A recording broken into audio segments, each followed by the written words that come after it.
guys, so today we are getting into it. We are organizing the homeschool cabinet again, preparing for our 2021-2022 school year. So I'm going to be prepping all of the curriculum, making my schedule.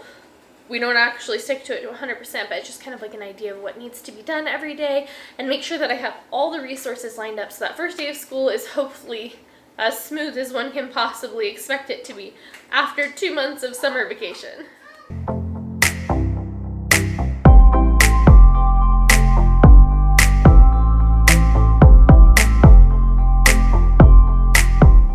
Okay, so this is the first thing that we will be keeping this year.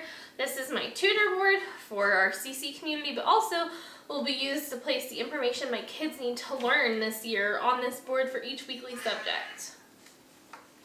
Okay, so these are placemats, and they have the world and the United States on the other side. We'll be using these. It's important to us that our children understand geography for political, environmental, humanitarian, whatever is going on in the world. We want them to understand and have an idea of where it is happening.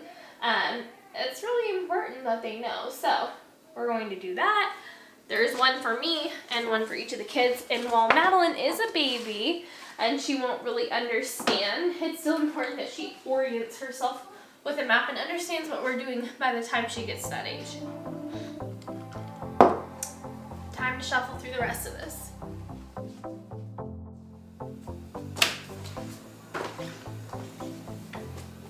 All stuff we're not going to use this year, so I'm going to go ahead and resell it. I'm a firm believer in you ain't going to use it, get rid of it, but first try to make some money off of it and then go from there.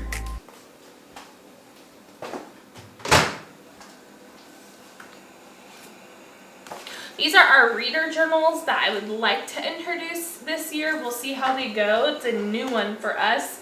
It essentially talks about, logging your books that you read for the year, so they have an idea of what they've read, new vocabulary that they learn, as well as talking about the titled author, and then writing a, synopsis of what they've learned from the book and or what the book was about. So we'll definitely be keeping and using these. Hey baby, could you put this back in this cabinet in one of the folders? What are these? We need to start going over this again. This is what we call the 4 Ps, and maybe I'll share a little bit about that later.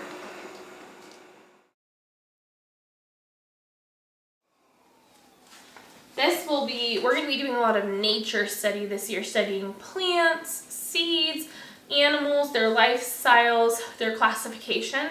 And so this will just be more of a fun workbook in addition to, it even talks about clouds and how they form, thunderstorms, all that kind of stuff. So this will really be for fun. Okay, another one that we have is nature coloring. Again, this would just be for fun. This gives them something in addition to that matches with what we'll be teaching. This is a writing prompt book, but we will be using it just to take a look in depth at some of the classical artists that we're going to be studying.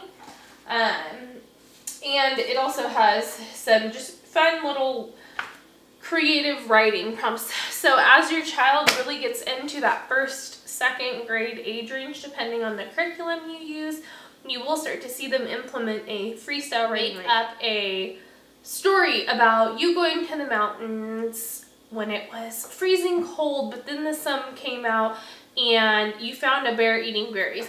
So it'll give them this wild plot, and they're to develop off of that. So let's get through the rest of this school stuff. So this stuff is all last year's. That in the next couple days, really 8 days left till school starts, we're going to work on trying to get some more of this done, because guess what? Yep, as homeschoolers, we don't always finish our curriculum all the way through. Sometimes we stop because the kids are frustrated and we add something else in, or we just take it away completely because it's not fitting in for us and working, and that's okay. But for this next year, for Miss Piper, I have this book I picked up at the thrift store. We'll be using our cursive. Can't forget our handy dandy laminated alphabet. Leilani's cursive. This is some adding and subtracting Leilani needs to finish from last year in our number scale. That'll be helpful for both of them this year. Division facts workbook. Leilani really won't be working on this until the end of the year. We're a little bit behind in math for third grade, starting third grade, but that's okay. We'll catch up. And same with multiplication. This is also for Piper. It actually has the whole alphabet. So she'll continue to work on that one before school starts, and we'll give it away when it does. Flashcards, because both of my kids are dyslexic and we like to orient ourselves with the letters and the way that they look and help memorize them and just refresh them. We also have some math flashcards, which these are going to be helpful again for just recalling in that practice, because if you're not good at math and it's not something that comes to you easily, sometimes it can be difficult, and so these are a help. And we're also going to be doing hymn study this year. So a math workbook for Leilani. This is for third grade, so we're just going to keep working on that learning multiplication and division. We've got 2 of them. These are not even our math curriculum, these are just additionals. Then the rest of it's pretty much just notebooks, folders. We do have some resources and whiteboards we need to put away, like these are great. We use these every year, alphabet and cursive, helps remind money value. This goes for our CC timeline cards I need to put away. Practice clock. These are really helpful. We just printed them off. The world. Shapes for the little ones in a minute. More world, solar system.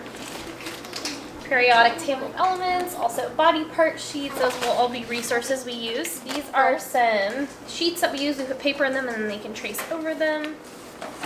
And then we have all of our whiteboards, which I think we have 4. So that is it for this school year. Our language arts and math are on the computer. And then my curriculum that I use for history, science, what else? Latin,